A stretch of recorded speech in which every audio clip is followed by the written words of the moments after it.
লঘু সম্প্রদায় খণ্ড ঋতুজাত কন্যা হয়ে কি করে তপস্যা করলে এই উচ্চ বংশ জম্পলা শিরোমণি চাঁদ সদাগর তোমার পদগুলিতে পুষ্পাঞ্জলি আশা করবীর পূর্ণ হবে না করে যে আশা নিয়ে এসেছ সকল আশা হবে তোমার ব্যর্থ। আমি এক দেবী দেবাদি দেবীর কন্যায় আমি দেবী যদি সত্যই মঙ্গল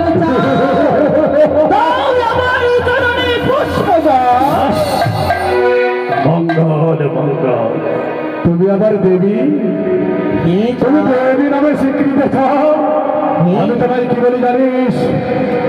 আমি তোমাকে বলি সাপুরের মায়ের